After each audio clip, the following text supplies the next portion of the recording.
Hello everyone. आज हमारी एफआईसीओ की 14th क्लास है और एसेट अकाउंटिंग की ये 7th क्लास है। इससे पहले एसेट अकाउंटिंग की 6 क्लासेस हो चुकी हैं जिनमें एसेट अकाउंटिंग के मल्टीपल टॉपिक्स कवर हो चुके हैं। इन वीडियोस के लिंक्स भी मैं डिस्क्रिप्शन में शेयर कर दूंगा, आप वो पूरा मॉड्यूल सीख सकते हैं। और आज हम जो टॉपिक्स कवर करेंगे इनमें सबसे पहले है एसेट मास्टर क्रिएशन। हमने एसेट अकाउंटिंग की प्रीवियस क्लास में हैवी मशीनरी के लिए एक डेप्रिसिएशन की डिफाइन की थी और इसको मशीनरी की एसेट क्लास में असाइन किया था। आज की क्लास में हम इसी एसेट क्लास को यूज़ करते हुए एसेट क्रिएट करेंगे और जिसमें हैवी मशीनरी की डेप्रिसिएशन की यूज़ होगी। और एसेट क्रिएशन के बाद इसमें एक्विजिशन वैल्यू पोस्ट करेंगे और इस डेप्रिसिएशन की के अकॉर्डिंगली सिस्टम डेप्रिसिएशन कैलकुलेट करेगा जिसका हम एनालिसिस करेंगे और फाइनली डेप्रिसिएशन रन एग्जीक्यूट करेंगे। आज का सेशन प्रॉपर स्टार्ट करने से पहले अगर आप हमारे चैनल पर न्यू हैं तो चैनल को सब्सक्राइब कर लीजिए और बेल आइकन को भी प्रेस कर लीजिए। सो आज का सेशन स्टार्ट करते हैं और उसके लिए हम एसएपी की स्क्रीन पे आते हैं। Accounting, financial accounting, fix assets,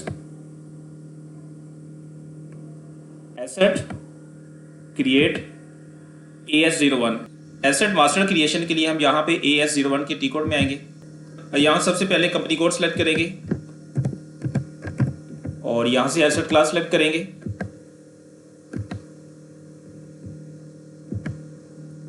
heavy machinery के लिए एसेट क्लास AS02 है। इस एसेट क्लास के अंदर हम एसेट क्रिएट करेंगे। इसके बाद एंटर।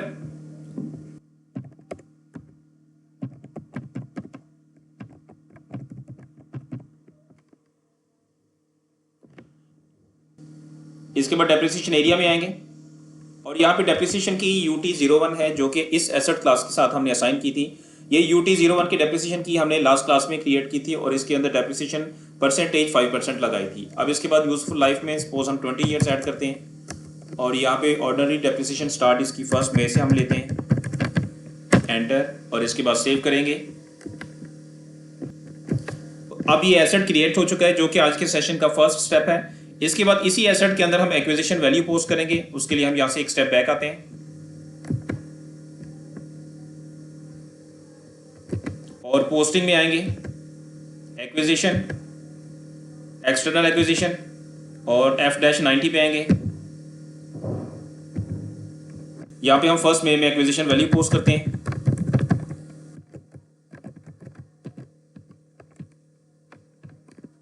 यहाँ से हम 70 से एसेट को डेबिट करेंगे। 70 की पोस्टिंग की से एसेट डेबिट होगा। यहाँ से एसेट सेलेक्ट करेंगे।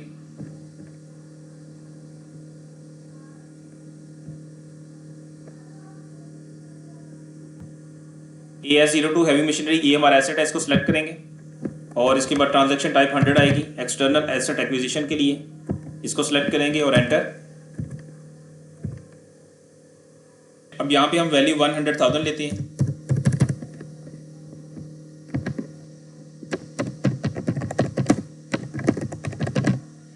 इसके बाद नेक्स्ट पोस्टिंग की 31 से वेंडर क्रेडिट होगा। यहां से वेंडर सेलेक्ट करेंगे और ये वेंडर आ गया। एंटर और यहां से सिमुलेट करेंगे। अब ये एसेट एक्विजिशन की एंट्री है जिसमें एसेट डेबिट हो रहा है और वेंडर क्रेडिट हो रहा है। इसको हम सेव करेंगे। अब ये एसेट की एक्विजिशन वैल्यू पोस्ट हो चुकी है। अब एसेट एक्सप्लोरर में जाके इसकी वैल्यू को व्यू करते हैं। यहां से बैक आते हैं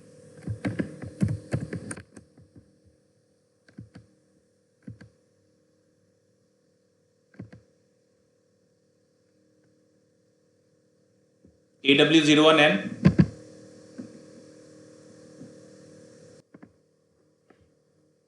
अब ये एसेट हमारा यहाँ पे ऑलरेडी सिलेक्ट हुआ हुआ है। यहाँ पे इसकी एक्विजिशन वैल्यू 100,000 आ रही है और ये इसकी डेप्रिसिएशन है। पोस्टेड वैल्यू में आते हैं। अब सिस्टम ने मई और जून की डेप्रिसिएशन को प्लान कर दिया बिकॉज इस कंपनी कोड के अंदर हम जुलाई टू जून का फिजिकल ईयर यूज कर रहे हैं और ये एसेट हमने 1 मई को परचेज किया है। तो सिस्टम मई और जून की डेप्रिसिएशन की वैल्यू को यहाँ पे कैलकुलेट करके उसको प्लान कर रहा है। अब इस डेप्रिसिएशन वैल्यू को हम रीचेक करते हैं। उसके लिए हम एक्सेल पे आते हैं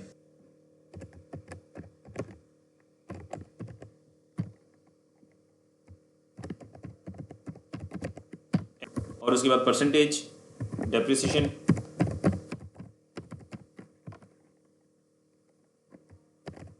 डेप्रिसिएशन पर डे और मई एंड जून, ये 2 मंथ की डेप्रिसिएशन होगी।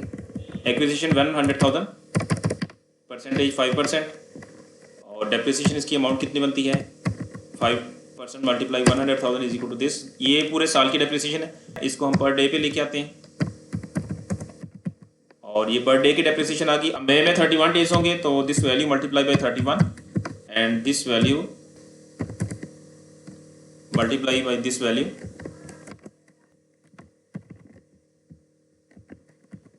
इट्स मीन मई की डेप्रिसिएशन 423.50 और जून की डेप्रिसिएशन 409.84 है। इसको हम क्रॉस वेरीफाई करते हैं सिस्टम के साथ। मई की डेप्रिसिएशन 423.50 और जून की डेप्रिसिएशन 409.83 है।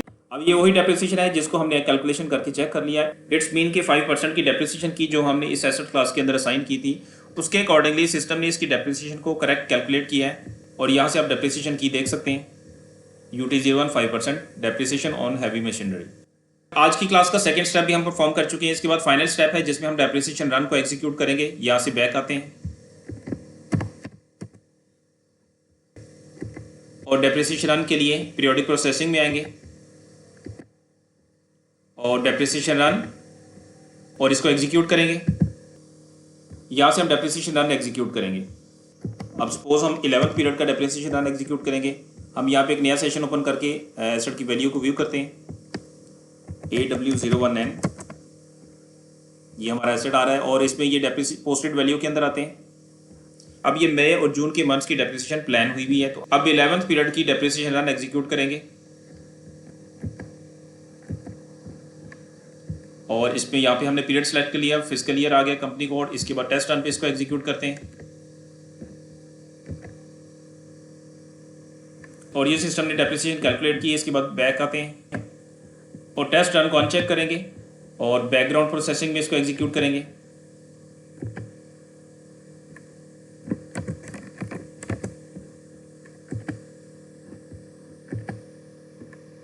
इसको इमीडिएट पे क्लिक करेंगे और यहाँ से सेव करेंगे और डेप्रिसिएशन रन एग्जीक्यूट हो चुका है। इसके बाद दोबारा एसेट वैल्यू पे आते हैं और इसको रिफ्रेश करते हैं।